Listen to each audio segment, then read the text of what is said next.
E aí, turminha, tudo bem? Hoje a gente vai para mais um Revisa aí. O último Revisa aí que a gente teve, a gente começou a trabalhar ali com a diversidade animal. A gente falou de dois grupos, os grupos basais aí dos animais, os poríferos e os quinidários. Agora a gente vai dando alguns passos acima aí nessa evolução. Hoje a gente vai fazer uma revisão sobre outros dois grupos de animais, que são os vermes plateumintos e os vermes nemateumintos.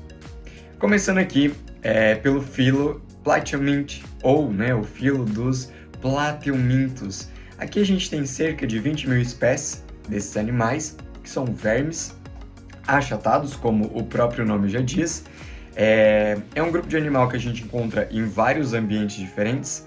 A gente consegue encontrar em ambiente aquático, a gente consegue encontrar em ambiente terrestre e também a gente vai encontrar alguns representantes aqui parasitas desses animais. Diferente dos poríferos e dos quinidários, que a gente encontrava apenas em ambiente aquático, a gente tem algumas novidades evolutivas aqui dentro dos vermes plateumintos. Por exemplo, a partir aqui de plateumintos, a gente tem animais que são triblásticos, animais que possuem 3 folhetos embrionários, o endoderma, o mesoderma e o ectoderma. Então aqui o grau de complexidade, de estrutura, de tecidos, de órgãos no corpo desses animais começa a ficar um pouquinho mais complexo. Uma outra diferença é que aqui em plateumintos a gente tem animais com assimetria bilateral. Tem um animal e eu só tenho duas faces iguais quando eu faço um corte bilateral. Diferente dos quinidários, dos poríferos, que tinham assimetria radial. Qualquer lugar que eu fizesse o corte naqueles animais, iriam apresentar as faces iguais. Então a gente chamava de simetria radial. E agora aqui, por mais que tenha um terceiro folheto embrionário, o mesoderma, ainda não existe a presença de uma cavidade dentro do mesoderma, o que a gente configura aqui como sendo um animal triblástico e acelomado. Falando um pouquinho da fisiologia aqui do corpo desse animal. Tem um animal que tem ali a superfície do corpo, o tegumento dele, a pele dele, que é onde vai ocorrer inclusive as trocas gasosas. Então a troca de gases vai ocorrer através da superfície do corpo desse animal. Por ele não ter essa cavidade, o celoma, ele tem esse corpo mais achatado, não possui sistema circulatório, não tem aí ainda o desenvolvimento de vaso sanguíneo, de um coração, então ele ainda não tem as trocas de substâncias dentro do corpo desse animal, ainda vai ocorrer por difusão célula-célula, o que demora muito, que faz com que esses animais não tenham representantes muito grande, mas uma novidade evolutiva dentro dos sistemas do corpo desse animal é o sistema excretor. O sistema excretor desse animal, a gente chama aqui que ele possui uma estrutura chamada de protonefrídeo. Ainda é uma estrutura de excreção meio primitiva, mas já vai auxiliar ali a tirar as excretas nitrogenadas aqui desse grupo de animais, que no caso é a amônia. O protonefrídeo aqui dos plateumintos é formado por um tipo de célula chamada de célula-flama. Uma célula que possui cílios ou flagelos lá dentro, e esse batimento flagelar ou batimento ciliar dentro dessa célula promove o fluxo das excretas dentro do corpo do animal, que saem através de poros ao longo de toda a pele, ao longo de toda a superfície de revestimento. O sistema digestório aqui dos plateumintos não é diferente dos quinidários, ainda possui uma abertura só, então a gente fala aqui que o sistema digestório de plateumintos é incompleto, já que tem apenas uma abertura. A maioria aqui dos plateumintos são monóicos, ou seja, são hermafroditas, conseguem produzir os dois gametas, mas existem também aqui espécies que são dioicas com o sexo separado. Dentro dos plateumintos, a gente vai encontrar, como a gente falou no começo, alguns representantes parasitas. Bom, uma das verminoses causadas aqui por vermes plateumintos é a esquistossomose. Nessa verminose, o agente causador é o verme Schistossoma mansoni. No ciclo de vida desse verme, ele possui 2 hospedeiros. Um hospedeiro é o ser humano e o outro hospedeiro é um molusco, que é o caramujo, lá do gênero Bionfalaria, inclusive. dentro do ser humano, quando a gente acaba tendo contato com esse verme, e inclusive a transmissão se dá através da penetração ativa da larva. A larva desse verme, do esquistossoma, ela consegue penetrar na nossa pele ou na mucosa, atingir a corrente sanguínea e vai se instalar no nosso fígado. Lá no fígado, né, vai se alimentar de sangue e tudo mais, tem o hábito alimentar deles ali, e atingem a forma adulta.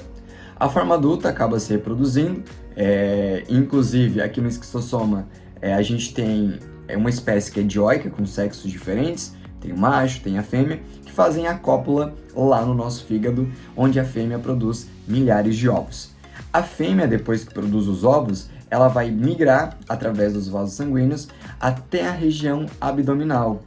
E ela consegue lançar os ovos dela tanto para a nossa bexiga, que vai sair através da urina, também consegue jogar para o nosso intestino, onde os ovos acabam saindo junto com as fezes. Lembrando que o verme adulto, ele não chega à bexiga, ele não chega até o intestino, ele chega até os vasos sanguíneos dessa região e só lança os ovos lá para dentro. São milhares de ovos que saem para o ambiente, e isso é uma questão de sucesso reprodutivo, a chance de pelo menos um desses ovos eclodir e dar certo. Esse ovo, quando entra em contato com a água, ele vai eclodir e vai liberar uma forma larval. Vai liberar ali uma forma larval que a gente chama de miracídio. Miracídio é uma larva ciliada que vai encontrar com o caramujo. Quando encontra com o caramujo, essa larva ciliada vai penetrar no corpo do caramujo.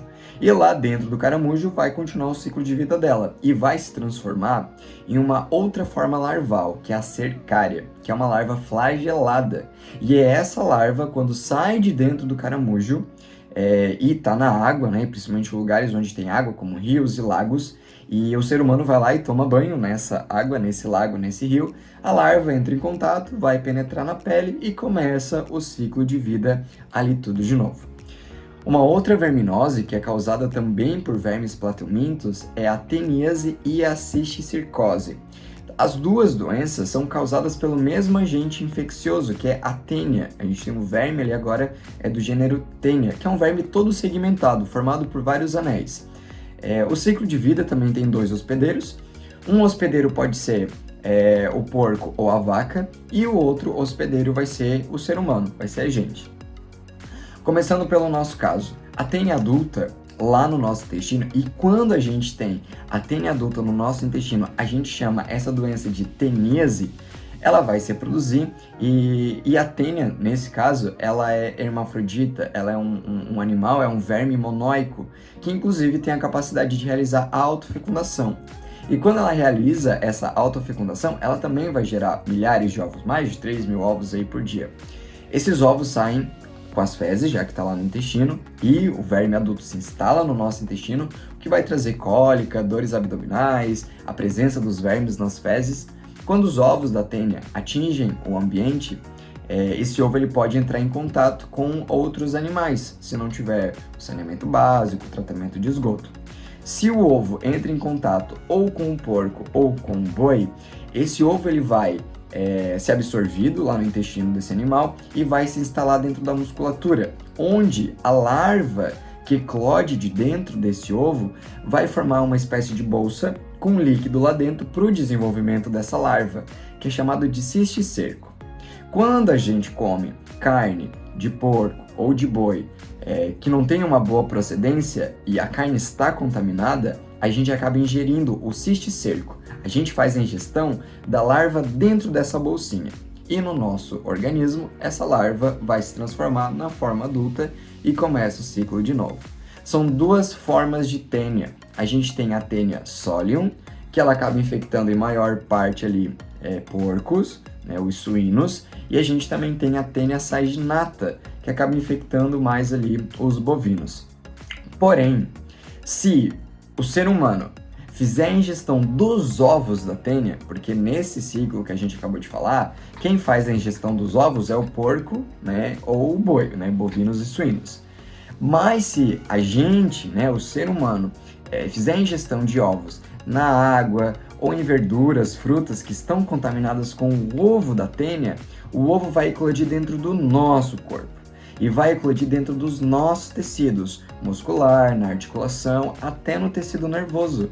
E aí dentro do nosso corpo é formado o cisticerco. Se no nosso corpo forma o cisticerco, aí a gente chama de cisticercose. Essa é a diferença. O agente causador é o mesmo, é a tênia, mas a forma que a gente vai fazer a ingestão dela vai diferenciar em teníase ou cisticercose. Então, teníase, quando a gente já ingere a larva, e cisticercose, quando a gente ingere os ovos. Falando agora um pouquinho aqui de um outro grupo de animais, de vermes também, que são os nematelmintos. Então, a gente falou de poríferos na aula passada, de quinidários. Nessa aula a gente já falou aí um pouquinho de vermes plateumintos e averminoses relacionadas aí com os plateumintos. Agora entra aqui um outro grupinho de vermes que são os nematelmintos, que são os vermes cilíndricos.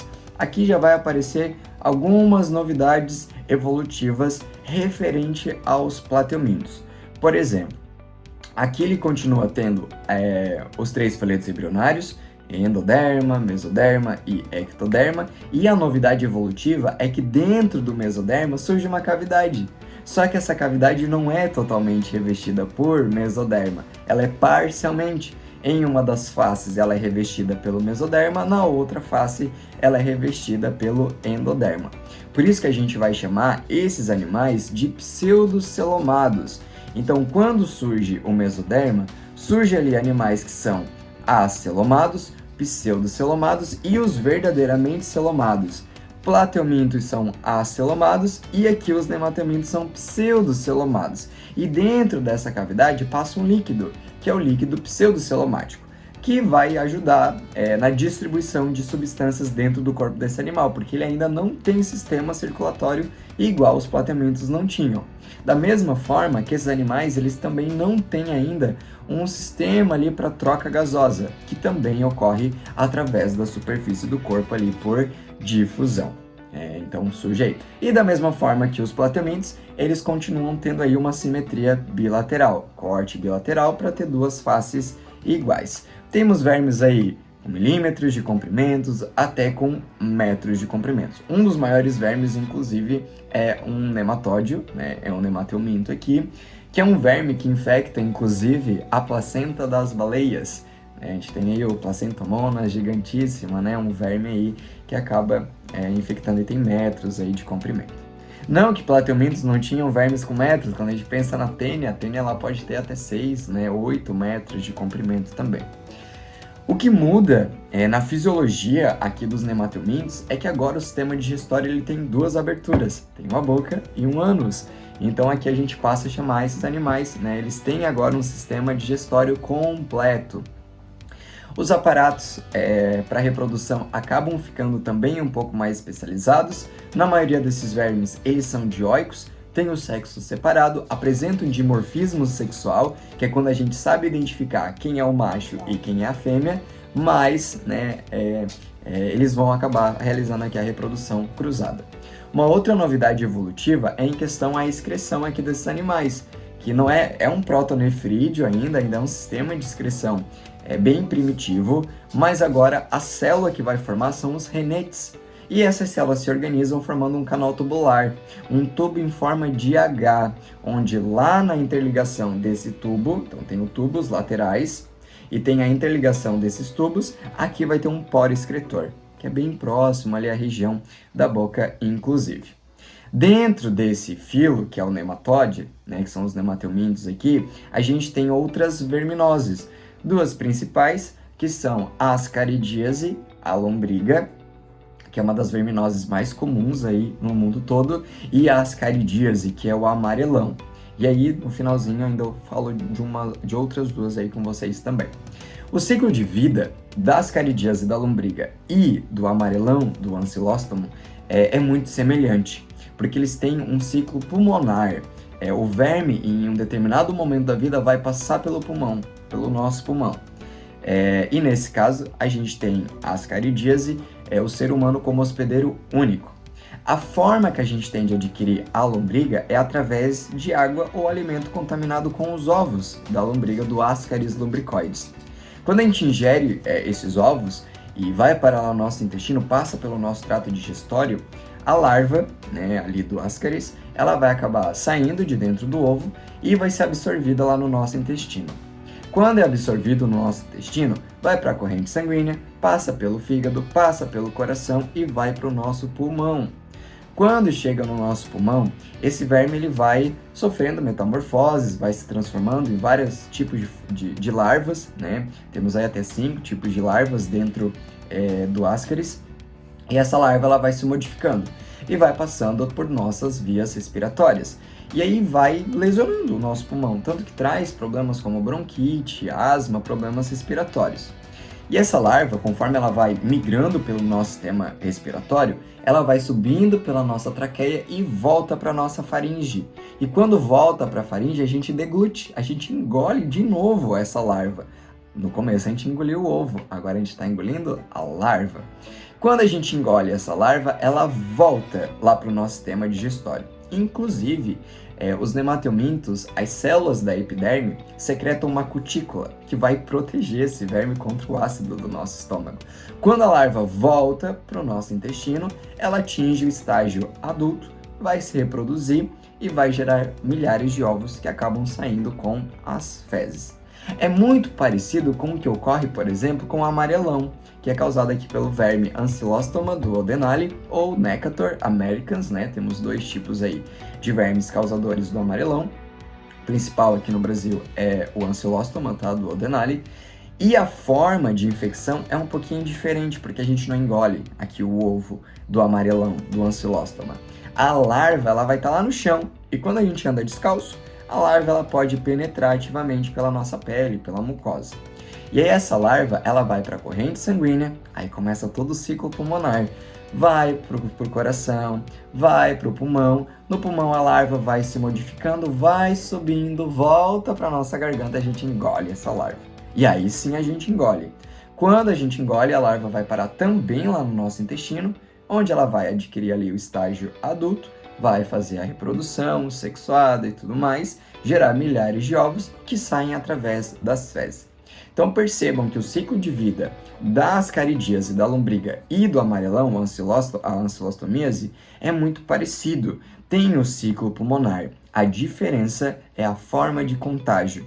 Lombriga é ingestão do ovo e o ancilostoma, né, o amarelão, é através da penetração ativa na pele. Tem outras 2 verminoses relacionadas aqui com vermes que são nemateumintos. Uma é a oxiuríase, causado pelo oxiuro, né, um vermezinho que tem milímetros, né, o tamanho do verme é milímetros ali de comprimento. E é um verme que o ciclo de vida dele também é no nosso trato digestório, a gente faz a ingestão dos ovos, do oxiuro, e ele vai parar no nosso intestino. A fêmea, ela tem hábito noturno e ela desce para a região do reto. E ela larga os ovos dela lá, o que causa um pruído, uma coceira na região ali do ânus. E quando a gente coça, esses ovos podem parar debaixo da nossa unha. E aí, normalmente em criança que isso ocorre, a mão vai na boca e acaba engolindo novos ovos e tudo mais. Como medida profilática, é adequado tomar banho todos os dias de manhã, trocar roupa de cama todos os dias, não compartilhar a toalha de banho, porque os ovos podem parar nessas peças, né, nesses tecidos. E uma outra, né, por fim, para a gente falar aí, é a filaríase, ou a filariose, que antigamente chamava-se de elefantíase. É causada por um verme, também nemateuminto, conhecido como Wuchereria bancroft. E é um verme que a transmissão dele é diferente de tudo que a gente viu até agora, que é através de um mosquito. Então tem lá o mosquito Culex, vai estar ali infectado pelo verme, acaba picando, e quando pica esse verme, o Wuchereria, ele vai migrar para os nossos tecidos, para os nossos vasos linfáticos. E os nossos vasos linfáticos são responsáveis por tirar o excesso de líquido do nosso tecido. Como vai estar infectado por esse verme, pela filariose aí, os nossos vasos linfáticos não conseguem tirar o excesso de líquido do tecido e acaba acumulando, formando um edema, um inchaço, que é irreversível. Então, resumindo, a gente falou aí de 2 grupinhos de vermes: os vermes achatados, os plateumintos, os vermes cilíndricos, os nemateumintos, e também já trabalhamos aí em cima de algumas verminoses que são importantes para vocês aí futuramente, para Enem, para vestibular, que são a esquistossomose, a teníase, a cisticircose, a lombriga, a ascaridíase, o amarelão e essas duas que a gente trabalhou no finalzinho. Ficamos aí, até semana que vem, um abraço aí para vocês.